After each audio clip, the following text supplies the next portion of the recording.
ये मोदी की सेना है, ये मोदी के योद्धा हैं, ये 400 पार कराने वाली टीम है जिसने काशी में शक्ति प्रदर्शन किया। प्रधानमंत्री ने नामांकन के बाद एनडीए में नई जान फूंक दी, नेताओं को एक साथ खड़ा कर दिया तो कार्यकर्ताओं में उत्साह को 7वें आसमान पर पहुंचा दिया। पर्चा भरकर वो रुद्राक्ष सेंटर पहुंचे और बैठक कर जीत का मंत्र दिया। बीजेपी कार्यकर्ताओं से बोले मोदी, योजनाओं को जनता तक पहुंचाएं, ज्यादा मतदान के लिए जागरूक करें।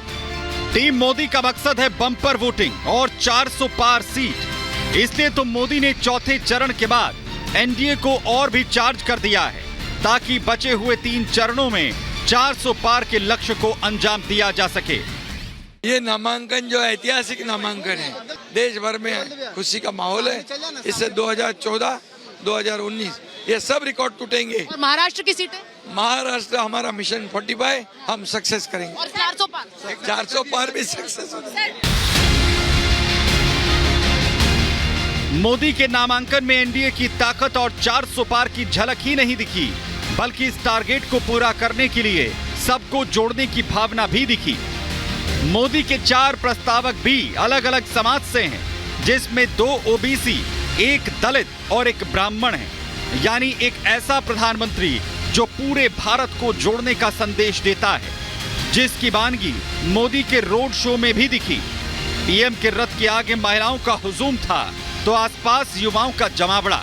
यानी मोदी का नया MY समीकरण, महिला और युवा तैयार हैं, लेकिन MY की सियासत करने वाले हमलावर हैं। प्रधान सांसद जी ने क्यूटो में नॉमिनेशन किया है, जो क्यूटो का विजन दे करके जनता का वोट ले लिए, जनता उन्हीं को तरसा देगी। 140 करोड़ जनता भारतीय जनता पार्टी के गैंग को 140 सीटों पर रोक देगी। 4 चरण पूरे हो गए हैं। ये 380 सीट में मोदी जी 270 सीट लेकर पूर्ण बहुमत प्राप्त कर चुके हैं। विपक्ष की बेचैनी है यह तस्वीर, क्योंकि एक नामांकन ने सारे नेताओं को एक मंच पर ला दिया है। क्योंकि वो एनडीए के सर्वोच्च नेता का नामांकन था, लेकिन इंडिया अलायंस में तो ऐसी तस्वीर गायब है क्योंकि नेता ही तय नहीं है। हमारे गठबंधन की ताकत ही यही है कि जिस तरीके से पूरा एनडीए एक साथ एकजुट है, ऐसे में जहां एक तरफ बटा हुआ विपक्ष आप देखते हैं, तो ऐसे में हम लोग का विश्वास कि जो लक्ष्य प्रधानमंत्री जी ने दिया वो सरलता से पार कर लेंगे, क्योंकि ये हम लोग की ताकत है, एकजुटता। आज एक शुभ अवसर था, हम सब लोग देश के विभिन्न दल के नेता मौजूद थे और हमारे लिए सौभाग्य की बात, कहीं कोई शख्स नहीं है जो हमने लक्ष्य तय किया है 400 पार का है वो पूरा होगा। जीतेंगे और हमें पूरा विश्वास है, जनता पर हमारा विश्वास है और इंडिया आघाड़ी का बहुत बड़ा यहाँ उनको धक्का मिलने वाला है और हमें बहुत बड़ी सफलता मिलेगी। 4 चरणों का चुनाव पूरा हो गया है, 379 सीटें लॉक हो गई।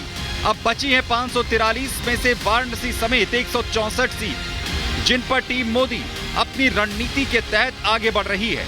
क्या मोदी जैसे सबको जोड़कर चलते हैं, वैसे ही चुनाव में भी सियासी जोड़ घटाव हो चुका है। मोदी की मेगा टीम को क्या विपक्ष टक्कर दे पाएगा या एनडीए 400 पार जाएगा? इसी पर काशी से आज की महाभारत।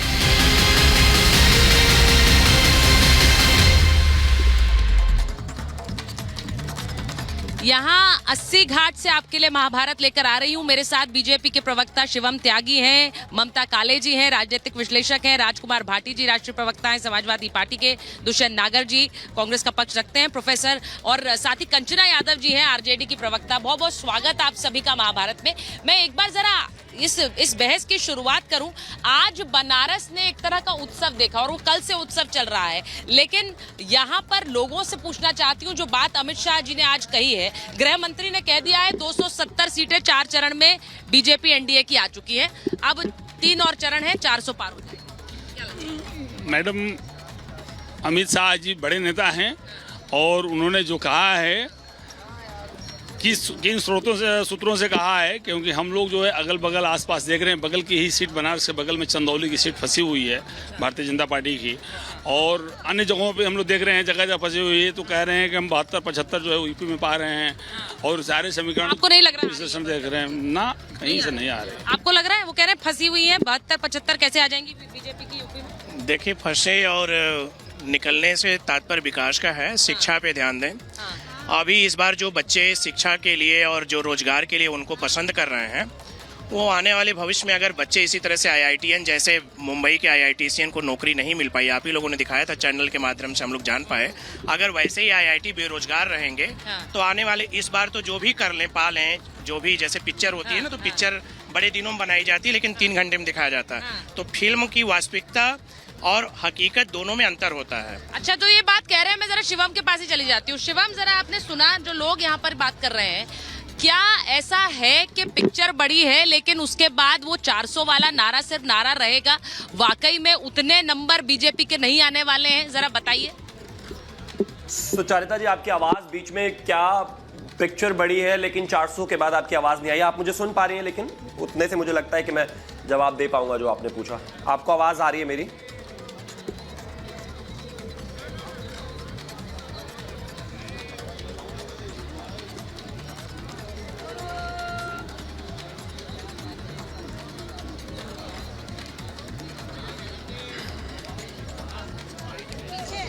कॉल करिए। बोलो।